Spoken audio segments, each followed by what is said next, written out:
Fearsome creatures. Fearsome creatures. Written by Vashti Farrer. Illustrated by Melissa Webb. Characters. Brad is 12 and likes animals. He would love to have pets of his own, but his mom won't let him. Gemma is Brad's younger sister, and she's 11. Gemma is happy to help Brad take care of the gerbils. Chapter 1. Summer Holidays. Brad Walters has a problem his mom. Brad and his classmates have been learning how to take care of gerbils, seeing how they live, what they can do, stuff like that. Now, Mr. Whisk, their teacher, wants the children to take the class pets home for the summer holidays and look after them. So far, everyone's agreed, everyone, that is, except Brad. Zach and Arnold are the only gerbils left. And they have to go to a home together because they've always been together. They might be lonely on their own. Brad would love to take them home, only Mom said, nope, it's especially gerbils. Some moms hate spiders or snakes, but Mrs. Walters is terrified of anything with pointy teeth. That means rats, mice, guinea pigs, even gerbils. She really, really hates them. Meanwhile, time's running out. Fast. Mr. Whisk looks around the class and his gaze falls on Brad. Brad looks at Zach and Arnold in their cage. Zach has sooty fawn fur with honey dark eyes. Arnold's fur is cinnamon colored and he has ruby red eyes. Zach and Arnold are the cutest gerbils Brad has ever seen, but they are also the dumbest. They are meant to run round their wheel, through the maze, press the buzzer and ring the bell and be rewarded with food. Only Zach and Arnold have never got the hang of it. The other gerbils went yes every time they hit the buzzer, but Zach and Arnold just sit there, looking dumb. They're so cute, thinks Brad. I'm sure Mom would like them once she got to know them. Isn't there anyone who'll take Zach and Arnold? Asks Mr. Whisk. Then an amazing thing happens. Before he can stop it, Brad's arm shoots up all by itself and he hears himself saying, I will, Mr. Whisk. I'll take them. Oh, good. Thank you, Brad. You're sure it's all right with your mom? Oh, sure, replies Brad, trying to sound cool. Maybe you'd better ring her first. Just in case, says Mr. Whisk. So Brad goes over to the school office to call his mom. Please, he begs her. Definitely not, says Mom. Mom can be very stubborn at times. There'll be no trouble, really, Brad tells her. Besides, nobody else can take them. The rest of the kids are taking the other gerbils and Zach and Arnold will die with no one to look after them. Mom goes very quiet on the other end of the phone. If there's one thing she hates more than animals with pointy teeth, it's animals with no one to care for them. Finally, Mom says, oh, very well, but only 2, and they'll be in the basement. Not in the house. Brad promises, then he says, thanks, Mom. You're terrific. Great. Brad runs all the way back to tell Mr. Whisk. Now Brad can hardly wait for school to finish so he can take Zach and Arnold home. Mom will love them when she sees them. It will be fine. Chapter 2.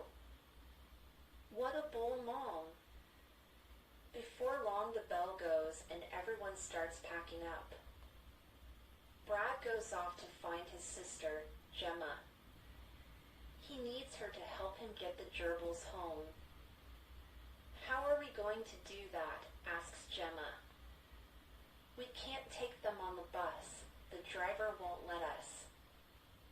He won't know, says Brad. How come? Because we'll hide them.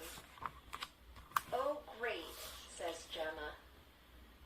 Next thing, Brad's punched air holes in the lid and sides of a cardboard box.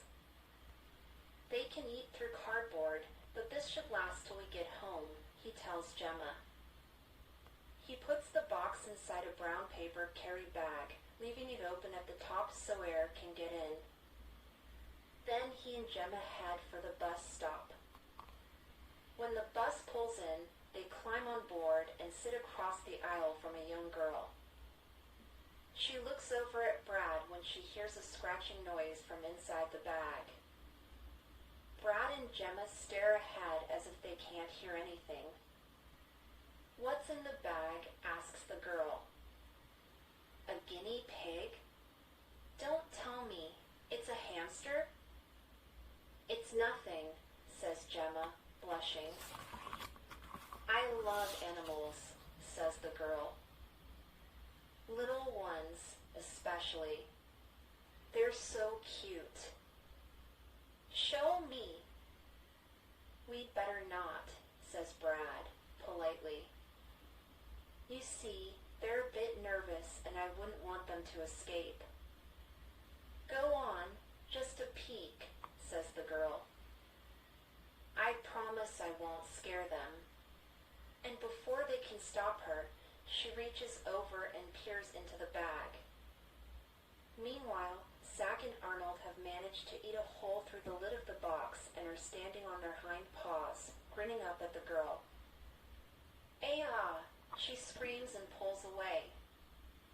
"What's going on back there?" calls the bus driver.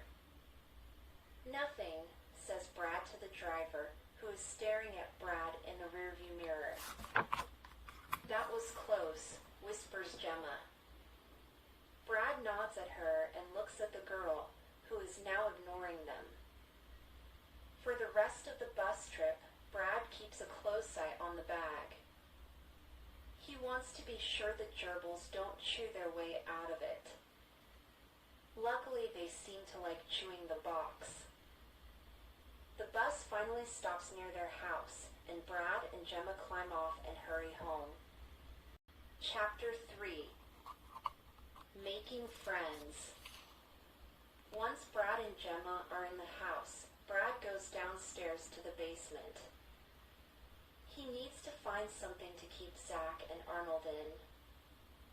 Gemma goes into the kitchen and pours an orange juice. "Hi, Gemma," says her mother. "Did you have a good day?" "Yes, Mom." "Where's Brad?" her mother asks. "In the basement." "He'll be up in a minute." "Oh, I forgot about those animals, Mrs." Walters shudders. Just then Brad comes upstairs carrying the paper bag with the box in it. "Where are they?" demands Mom. "They're in here." Brad takes out the box and holds it.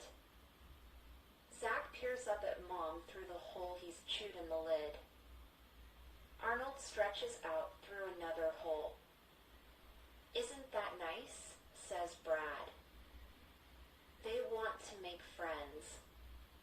Zach and Arnold meet Mom. Mom meets Zach and Arnold. But Mom leaps onto the table and shouts, "Keep them away from me." "Mom, calm down." "It's all right." "They won't hurt you," says Gemma. "You look tired, Mom," says Brad. "We'll make you a cup of tea." He helps her off the table and Gemma fills the kettle. "There's no need to be scared, Mom. They're very dumb." What do you mean, Dome? Mom asks. Well, we've been doing these tests in science, C, and Zach and Arnold failed. That's why no one else wanted them for the holidays. So if we hadn't taken them, they would have gone to the biology lab, and you know what that means. Brad stretches out his arms and legs, sticks out his tongue, and plays dead. Mom shudders. She turns very pale. She looks wild-eyed and shivery. But I'm terrified of pointy-toothed things. You know that. Don't worry, Mom. They won't come anywhere near you. You won't even know they're here. There's that old fish tank down in the basement. That'll be fine for them. They're not coming into the house. Mom tries to sound firm. No, of course not. Oh, and Mom, you're the greatest. Brad gives her a hug, while Zach and Arnold give her pointy-toothed grins. Mom's hands are shaking so badly, her cup rattles in its saucer. In no time at all, you'll be the best of friends, says Gemma. Mom stares straight ahead. She doesn't look good, says Gemma. Mom's breathing is heavy and she's gone a funny color. Gemma makes her put her feet up on the couch. Brad puts the lid back on the box and leaves it in the middle of the floor while he goes off to fix up the fish tank. There is a scuffly, thumping sort of noise coming from inside the box, and Mom sits staring at it, too scared to move. Help, she whispers. It's okay, Mom. Gemma sits beside her and holds her hand. Chapter 4. The Things in the Basement. Mrs. Walters really can't believe she said yes to Brad. She can't bear to think about the things in the basement. She won't go down there. Ever. That way she can pretend the gerbils are not there. Gemma touches her mother's arm. Oh, Mom says. You startled me. It's okay, Mom. Really. Gemma says. I'll keep an eye on the gerbils. Down in the basement, Brad spreads wood chips on the bottom of the fish tank. He covers the tank with a wire screen so Zach and Arnold can't jump out. Then he fixes up a small wooden box for them to sleep in. It's all ready, he announces when he comes back upstairs. Mom is still on the couch, but she seems more relaxed. Brad reaches into the box, takes out Zach and Arnold, and puts them on his shoulders. Then he takes them to their new home. After a couple of days, Brad decides he hates leaving Zach and Arnold down in the basement. It's dark and cold down there. Besides, he tells Gemma gerbils like company. So he and Gemma sneak Zach and Arnold back upstairs and keep them in the house. Brad waits until Mom is out shopping, then he carefully carries the tank inside and hides it in his room. Mom hardly ever comes in here, he tells Gemma. She'll never find it. But sometimes Mom does go into Brad's room. She has a good sense of smell, and Brad doesn't always have time to change the gerbils with chips. Mom soon starts to sniff around his bedroom doorway. Brad, what's that smell? She asks as she starts to come into the room. Brad just manages to hide the tank each time, but it is getting harder to fool her. Backwards and forwards goes the tank, from Brad's room to Gemma's, and from Gemma's to anywhere else where Mom doesn't look. Zach and Arnold don't seem to mind all the moving.